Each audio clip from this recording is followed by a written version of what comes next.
why do you think this is happening? There are people who believe strongly there's a political undertone to the raids.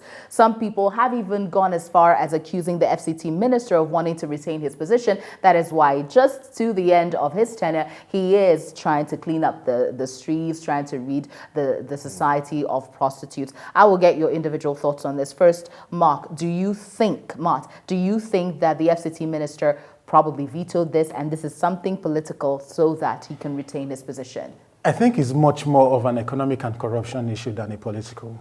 I say this because, one, they profile girls and tell them, say, you are guilty, you are guilty, you are guilty. That increases the number of people they have in their files and folders. And so it is a point of reference for budgetary purposes. Now, if you go to social development, welfare, rehabilitation, whatever they have, go there, you see the place is full of grasses. Nobody is there. So at the end of the day, it boils down to naira and kobo, more than it is with power. Because at the end of the day, they go and say, okay, this is the more number you have, it's just like insecurity. So the more there is insecurity, the higher the security votes are. So this is just a simple thing I say. I respectfully disagree with counsel. I think that I've heard a Chinese saying, I think there might be something equivalent in our society here where it says, when was the best time to plant a tree? I said, well, 10 years ago. When is the next best time to plant a tree? And they said, now. So I don't see the timing of it to be linked to either politics or finance. I don't see that. What I think is that the police in this country, in many countries, they have a special squad. In England, it's called the Vice Squad. In America, same name, who go just after things about illicit sex and vice and things like that. So I don't know if we have a specialist squad like that. So if the police have taken out this time to concentrate on something that is becoming a menace in our society, we cannot then attribute it to either politics or finance or anything. We must attribute this, for once, we ought to give the police. The police, the IGP we have now is one of the most reputed police officers in this world. He was working in Interpol, and he's signed an agreement with the international police. He's changing a lot of things. He's reduced the hours from 12 hours to 8 hours so that police officers can have rest. He's bringing the most fundamental change that I've seen in the police force for a long time.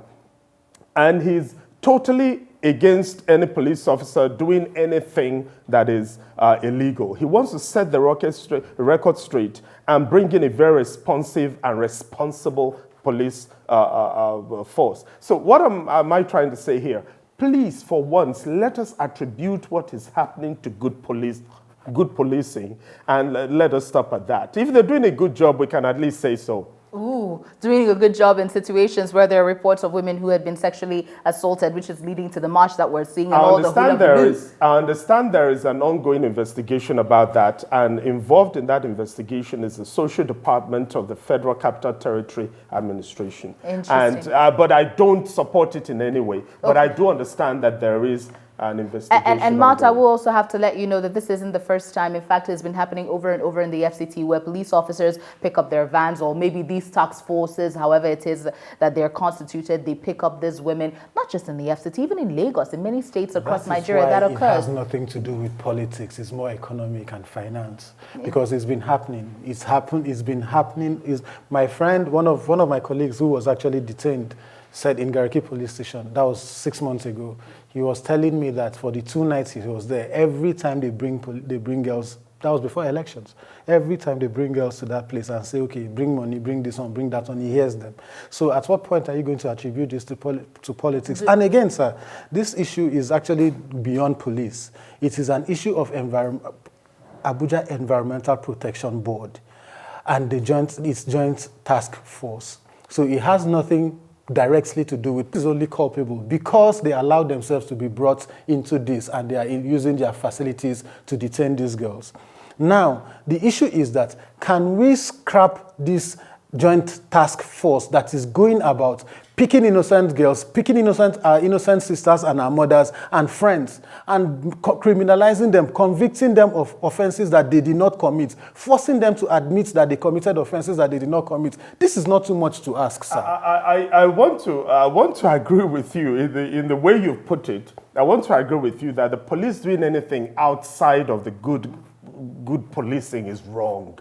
If, as you say, it's somebody innocent, but let us tell ourselves the truth. In Abuja, how many prostitutes do we see on the streets in a week? And only 39 have been prosecuted and convicted, as I know, in the recent past. 39 out of the many hundreds in Abuja. Let's face facts. Even the financial reason that council is giving, you know, and I'm going to expose it, that council studied overseas in Europe. He studied in Europe and got a law degree in Europe. And you know, if you park your car anywhere in Europe without the local council officer is waiting there for it to be 1 minute past the time you've parked your car. What does he do, council? He gives you a ticket, and that is how the local council get money to run themselves. In Nigeria, we're not even finding enough. If we find everybody that broke the red light, if we find every woman that we see on the street after 8 o'clock with skimpy clothes under a tree, and we have a vice squad and going and saying, what are you doing here? It's illegal to offer yourself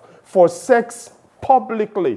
Then if they have the kind of arrangement, and besides, the penal code of Nigeria of the northern states was fashioned after that of the Sudan. And it's 14 years. In 14 years, a girl can get into sexual relations in the north. In the south, it's fashioned out of that of New South Wales in Australia.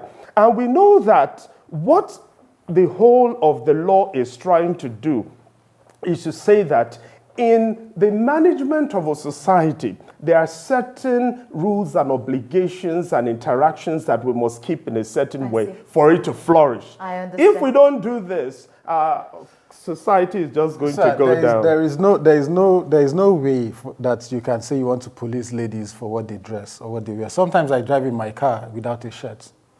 Right? Not once, not twice. Abuja is a very, very humid, has a very humid weather, and people are entitled to dress. And the Constitution does not criminalize people who try to express themselves with what they wear. So we should not try to bring morality into our system. Contextualizing it. Women are allowed to wear what they want to wear. Now you're telling somebody that. So let me even explain something to you. There are women who work. There are nurses who work. There are hoteliers who work. There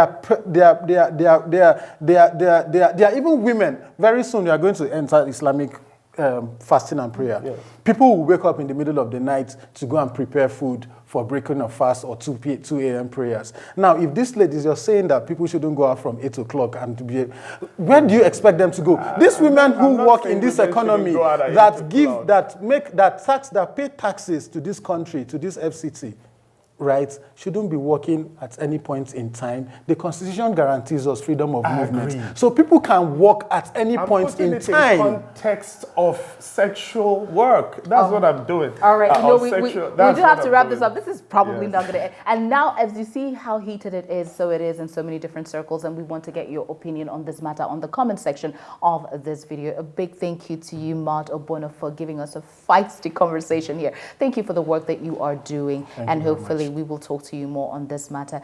Barrister Cosmos, we're so grateful that you took our time to give us another perspective of this ongoing conversation. We are grateful. And you've been watching Root Cause right here on Rootstv Nigeria. My name is Gloria Oje Emode.